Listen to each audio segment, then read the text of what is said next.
Good morning. It is always good and exciting to gather as a community on a Sunday morning. Do you agree? Yes, good, okay.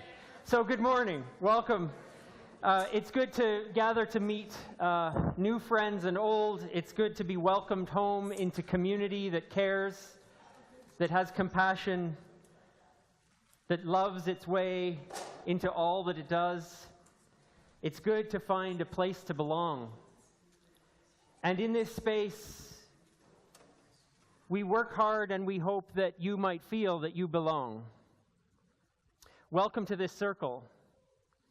We make space, safe space for all of us here to be together in community.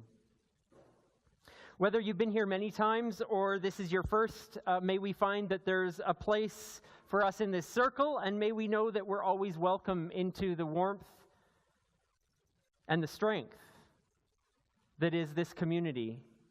And we extend that to those who cannot always be here with us on a Sunday morning, that join us in other times of the week, or that join us online, or that join us in our hearts because they wish that they could be here. And so we welcome all of you into this warm and embracing community. This morning, as we do every time we gather, we acknowledge who we are together. We acknowledge this land and the inheritance that we share with our Treaty 6 brothers and sisters, our Métis friends, and all who call this land their ancestral or their adopted home. This is our place, and we share it with many. And we are grateful for all that have come before, that have cared for it, that set us an example of the way we might care for this, our Mother Earth, and this land we call home. We find honor in expressing gratitude and living our commitments to peace and reconciliation, to compassion and relationship. That's part of who we are as a community, and it's important. And so we give it the time that it needs.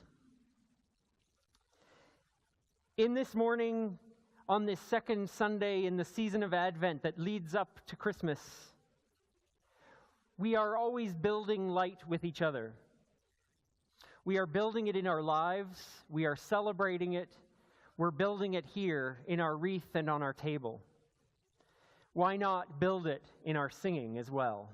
Let's sing ourselves into the light that we create with one another.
We're living in a twilight season, welcoming the gifts of darkness.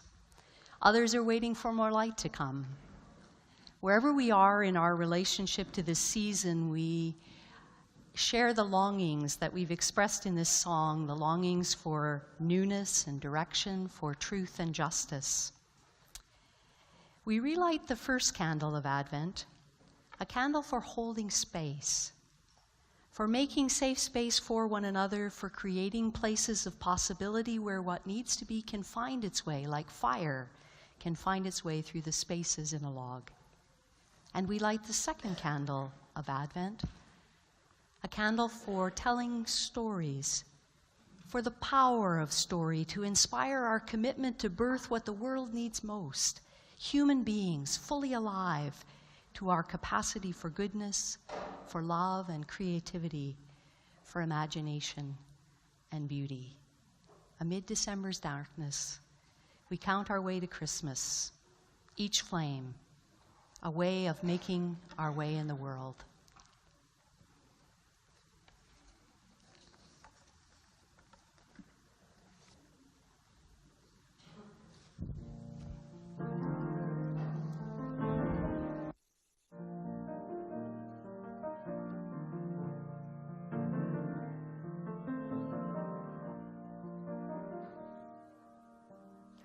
Light through the clouds, shining in streams, each glowing beam dispersing its colors in us.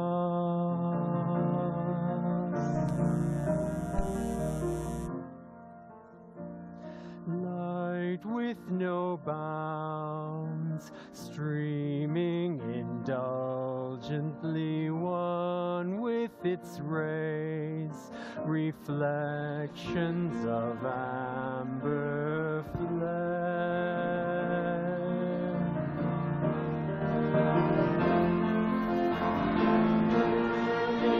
Us is the light.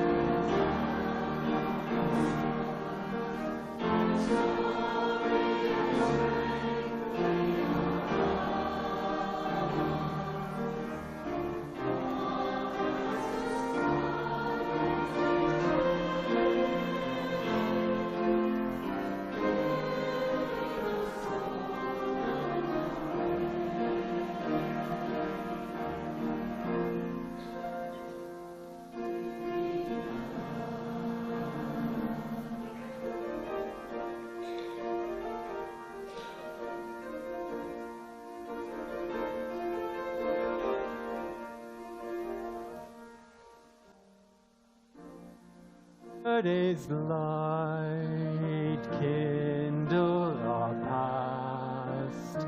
Each day requires fresh light in birthing new things.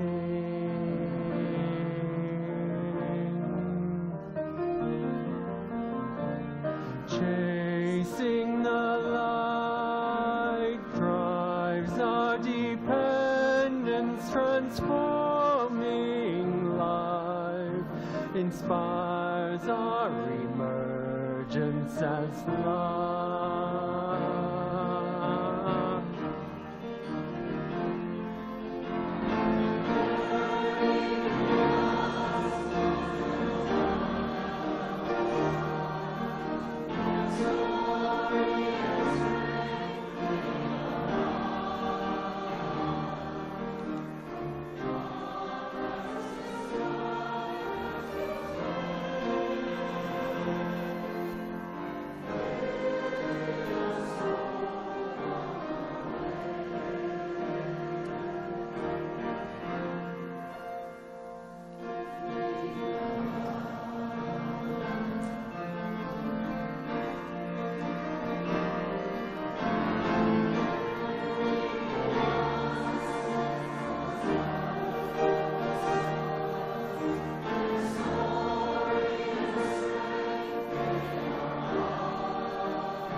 We are born in light and yet ever searching it.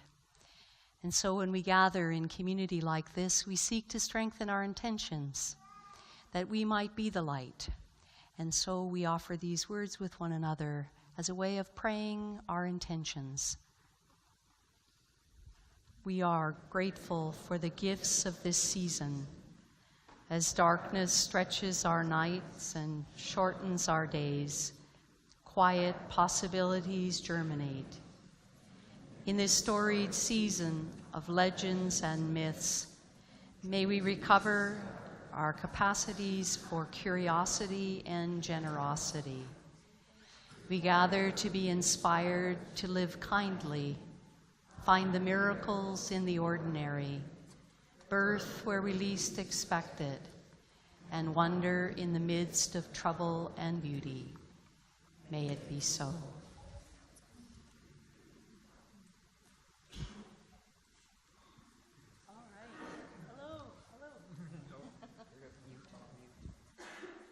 All right, it's time for all ages. So anyone who wants to come to the carpet, come join me. Come on down. Hi.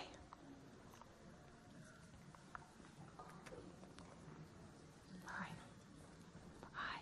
I'm Allison.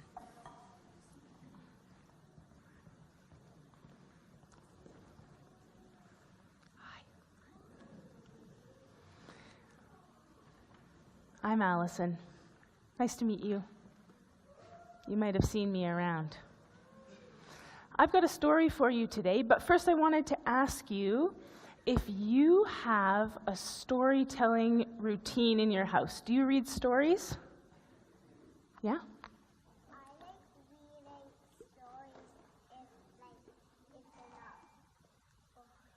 if they're not. You like reading stories if they're not boring.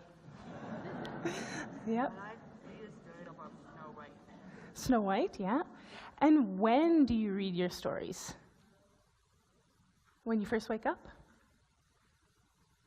Do you have a certain time of day that you read your stories? No, could be any time. You never know when a story will strike. For me, when I was little, we read stories at bedtime. Do you have bedtime stories, some of you? No, the dark. And this is a story about a storyteller who reads stories in the dark and in the winter. It's called Frederick. Frederick. There he is, a mouse. All right, here we go. All along the meadow where the cows grazed and the horses ran, there was an old stone wall. In that wall, not far from the barn and the granary, a chatty family of field mice had their home. But the farmers had moved away, the barn was abandoned, and the granary stood empty. And since winter was not far off, the little field mice began to gather corn and nuts and wheat and straw. They worked all day and night, all except Frederick. There he is. Frederick, why don't you work? They asked. I do work, said Frederick. I gather sun rays for the cold, dark winter days. And when they saw Frederick sitting there, staring at the meadow, they said, "And now, Frederick?" "I gather colors," answered Frederick simply, "for winter is gray." And once, Frederick seemed half asleep. "Are you dreaming, Frederick?" they asked reproachfully. But Frederick said, "Oh no, I am gathering words. For the winter days are long and many, and we'll run out of things to say." The winter days came. And when the first snow fell, the 5 little field mice took to their hideout in the stones.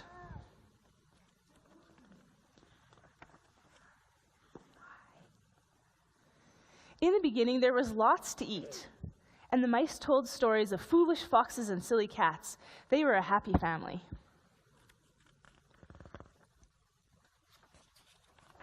But little by little, they had nibbled up most of the nuts and berries.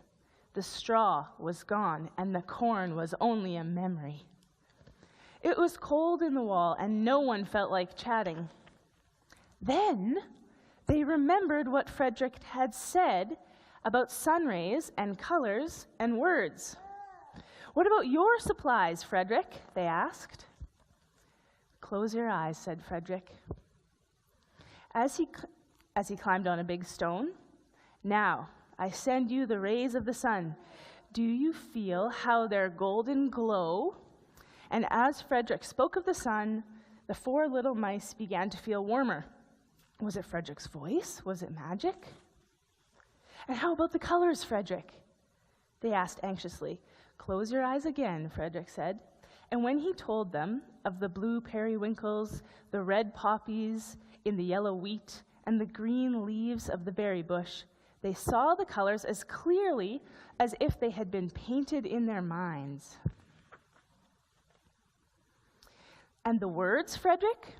Frederick cleared his throat, waited a moment, and then, as if from a stage, he said, "Who scatters the snowflakes? Who melts the ice? Who spoils the weather? Who makes it nice?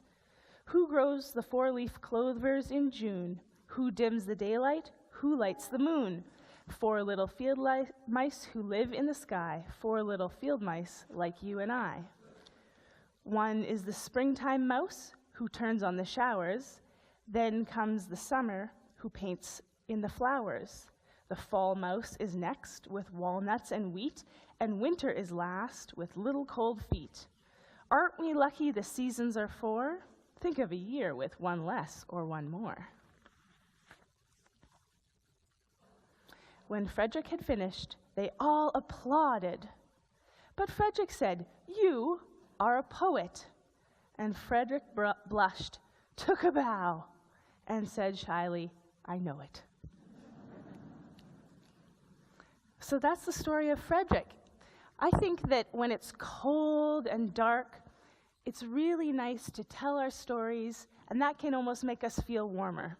And sometimes we do that for others, and other times people tell us stories, and that makes us remember who we are and all about our lives and our memories and makes us feel really good. Great, thank you. So, time for Kids Spirit and Youth Cafe, so you can follow the teacher.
This poem is called The Lamps by Mary Oliver.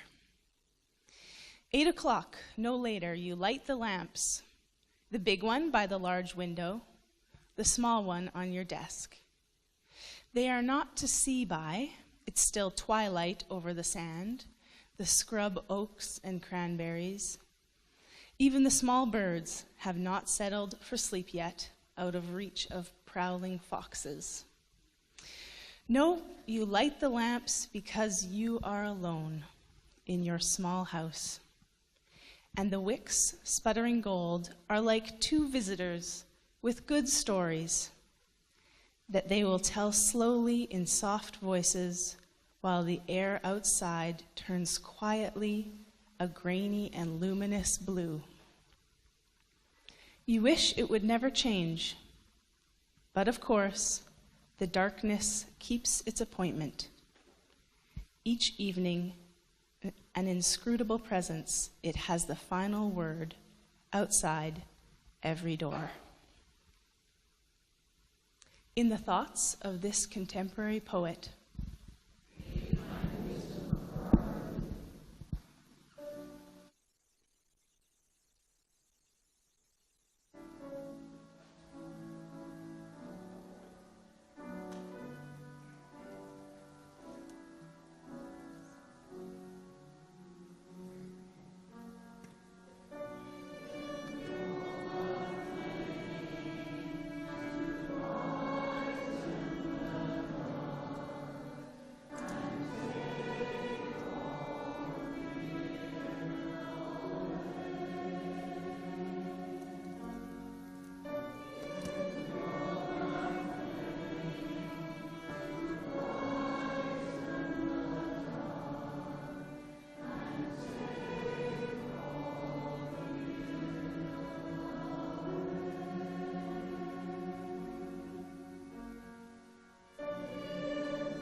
this is the story behind the celebration of the Jewish festival of Hanukkah. A little over a century and a half before the birth of Jesus, ancient Judaism was fractured, and temple practices were forbidden by the Syrian Greek occupier. There was a revolt led by the Maccabees, a priestly family, who succeeded in their liberation efforts. The story of the rededication of the temple is told in the ancient text in the book of Maccabees, chapter 4. Judas Maccabee and his brothers said, "Now that our enemies have been defeated, let's go to Jerusalem to purify the temple and rededicate it." Then Judas chose some priests who were qualified and who were devoted to the law, and they purified the temple and took the stones that had been defiled and put them in an unclean place. And they discussed what should be done with the altar of burnt offerings, which had been desecrated by the Gentiles. And they decided to tear it down so that it would not stand there as a monument to their shame. So they tore down the altar and put the stones in a suitable place on the temple hill, where they were to be kept until a prophet should appear and decide what to do with them. And then they took uncut stones, as the law of Moses required, and built a new altar like the old one. They repaired the temple, inside and out, and dedicated its courtyards. They made new tools for worship and brought the lampstand, the altar of the incense, and the table for the bread into the temple.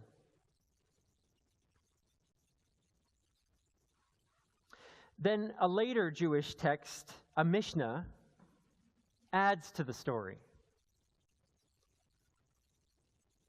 Now, unadulterated and undefiled pure olive oil with the seal of the high priest was needed for the menorah in the temple, which was required to burn throughout the night, every night. But those who were rededicating the temple, they only found one small flask of uncontaminated oil with the seal of the high priest. The amount of oil remaining in that one flask was only enough to burn for 1 day. And it would take 8 days to produce a new batch of pure oil. What could they do other than light it? And miraculously it burned for 8 days. And so an 8-day festival of Hanukkah was declared by the Jewish sages to commemorate the new temple and the light that kept burning. In this ancient legend from the intertestamental period, may we find wisdom for our living.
Stories are inescapable in this season.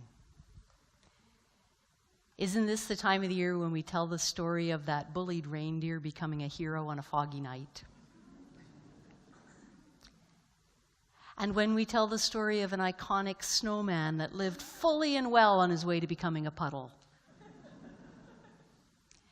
And we sing that very, very long tale of a king and his page braving the cold winds and the deep snows of winter to observe the feast of St. Stephen.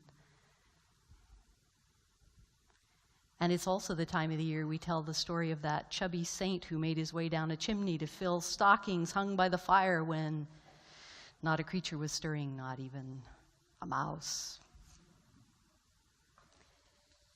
And this is the time of the year when our ancients told stories of the rebirth of the sun gods and the return of our sun from its journey.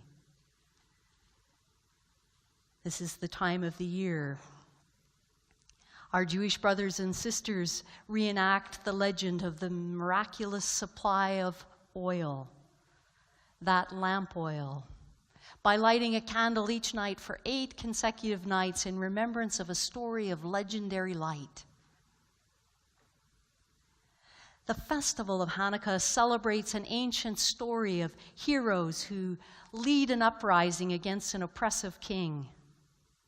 And when the revolution is over and their temple is open for business again, when religious traditions and practices are reinstated, a single day's supply of dedicated lamp oil burns for 8 days. Meanwhile, this is the storied time of the year in the Christian tradition as well. We tell stories of a star that wanders across the sky until it finds a particular house where a young child is, and then the ancient GPS, the guidance system, abruptly ends its navigation, and a prototype Siri announces to the exotic visitors who bring the strangest of gifts, "You have arrived, your destination is on the right."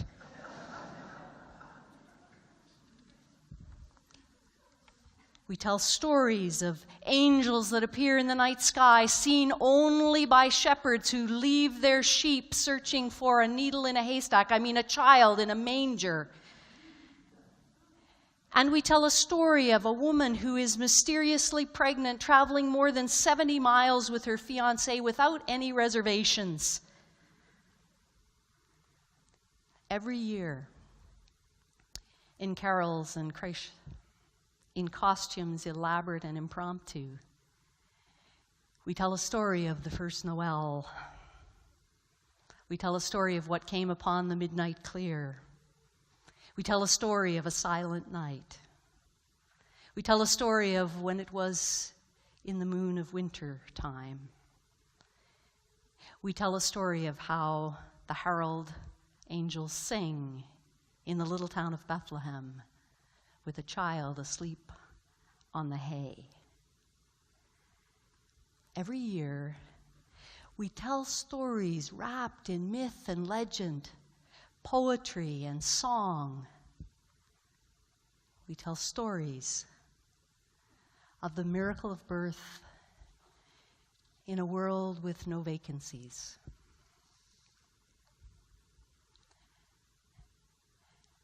And maybe we are storytelling creatures because we're fire-building creatures. Those who've gathered for generations around that mystery that allows us to shape tools and cook our food and keep ourselves warm and tell one another the tales of what we have found to be true. A few weeks ago, I was at a retreat center in the hills of North Carolina.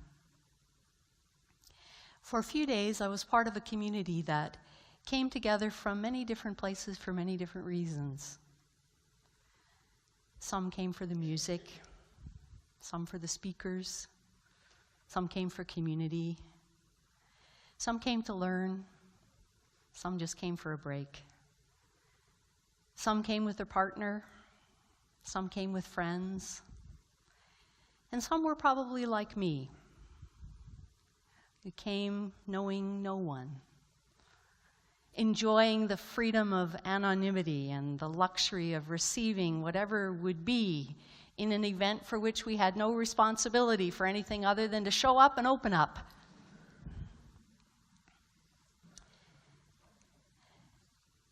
And a fire was built and lit and tended all day and all evening outside every building we used for this event. Outside the main hall, outside the dining area, outside the meditation center. And for some reason, I was drawn to linger at one of those fires every time I had an opportunity. And I noticed that for some of us, those fires were like a magnet. When the darkness came each night, people stopped, we stood, we stared, and eventually we would speak as we stood around the fire. And we were strangers who inevitably discovered something about each other because the fire drew us to itself and drew us to each other. It created a kind of center. It held a space where strangers could take their place. And when we spoke, I noticed we didn't really seem to address each other as much as we spoke to the fire. And I'm not sure, out of those 150 or so of us that were there at that event, I'm not sure I could even identify the faces of those with whom I stood at the fire. I only know their stories. The story of a woman who came and emigrated with her family from Eastern Europe to North Carolina a year ago, who talked about the challenges of making her way in a new place, in a new culture, in a new language. And of a couple who had for many years brought medical services to underserviced Black communities in apartheid-era South Africa. And the stories of a man who came to this event every year. He came solo, as a kind of solitary spiritual practice, supported by his spouse but not shared by her. And the fire provided a place for storytelling, for truth-telling, for speaking into the intimacy of the darkness. On that forested hill, I was deeply aware that darkness keeps its appointment, without fail. That there's no way to hold back the curtain, no way to hold on to the twilight, no way to stall the shroud, but many ways to meet the appointment.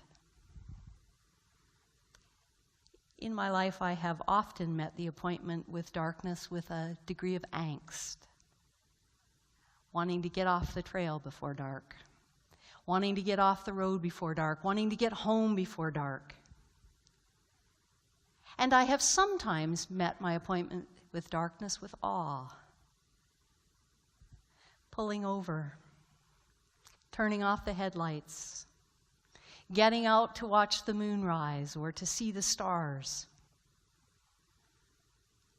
I've sometimes met the appointment with imagination, wondering if we're more at home here or in the stars.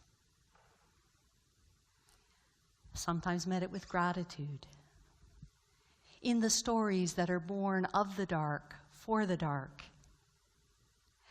that stillness that has a different kind of intimacy than the light of day. I understand why we light candles in our darkened homes, and how the flames are visitors with good stories. Aren't some of our very best stories set in the dark or told in the night? Stories of things that never happened and are always happening. Stories of once upon a time that are really stories of once again upon this time and in every time.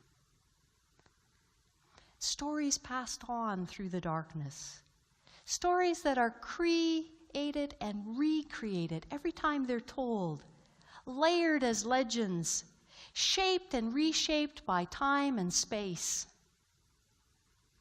and every bit as essential to our survival as food and shelter and love.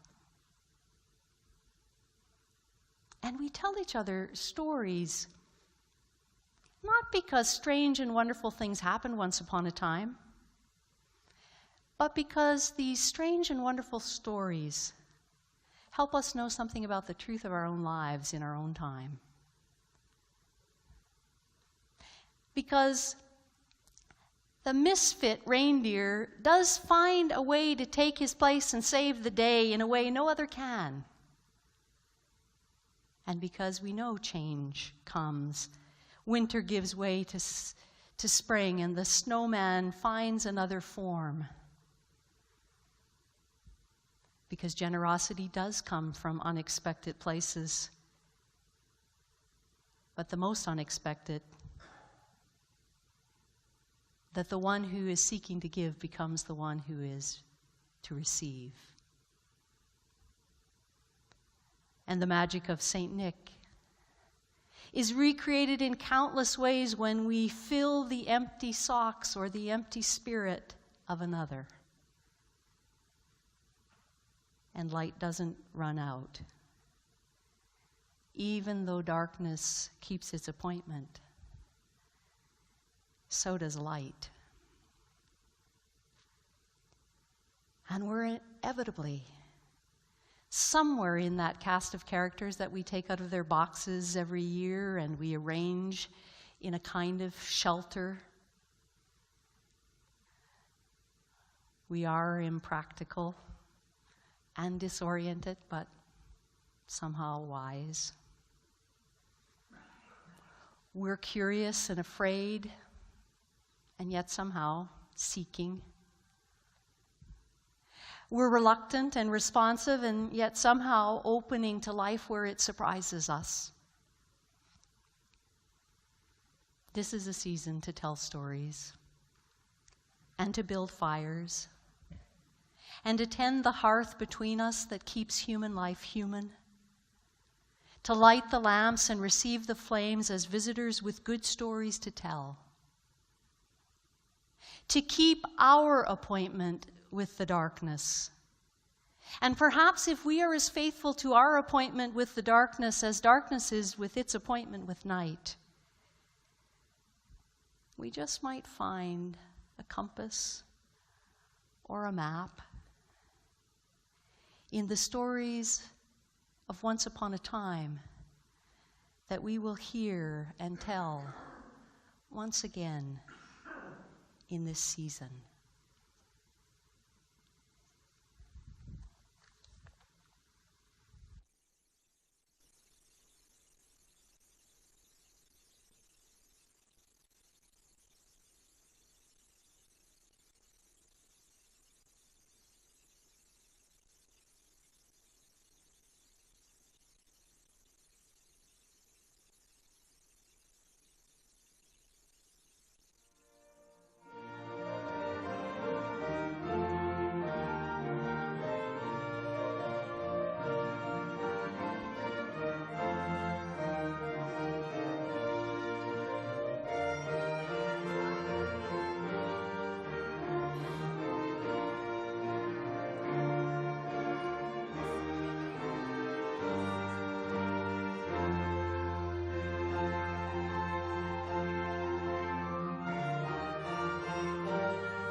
There are times to say hello and welcome to those who join us in our circle, and there are more difficult times in our community to say goodbye to those who have been part of our circle for a long time. Last evening, Charles Hickman, at the age of 98, died. You'll remember that earlier his wife, Fern, of more than 70 years, died. It's very hard to say Charles' name without also saying Fern. We've been saying Charles and Fern for so many years in this circle. Charles is a retired United Church minister who spent his entire ministry in Alberta Northwest Conference, serving a number of congregations in this conference and also serving our conference as a staff person for a number of years before his retirement. He and Fern, beloved members of this community for so many years, and have made such an impact and given us amazing elder leadership throughout the years that they have been with us. Charles served this congregation in an interim capacity in the late 1980s.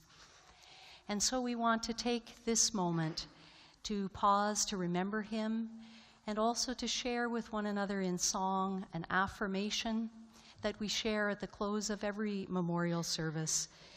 These words, safe in the undying light of love.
We go safely in the undying light of love, holding space, telling our stories, growing our light.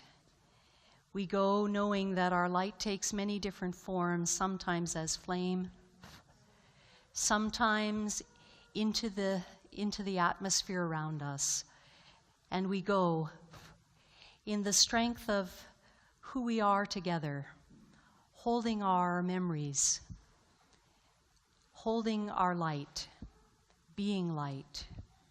ever being safe in the undying light of love.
Hey, it's Christopher. Thanks for watching this video.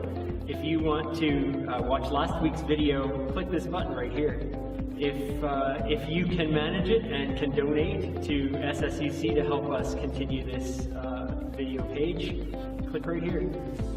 And for any information that you want about SSUC and our programs, visit our website right there.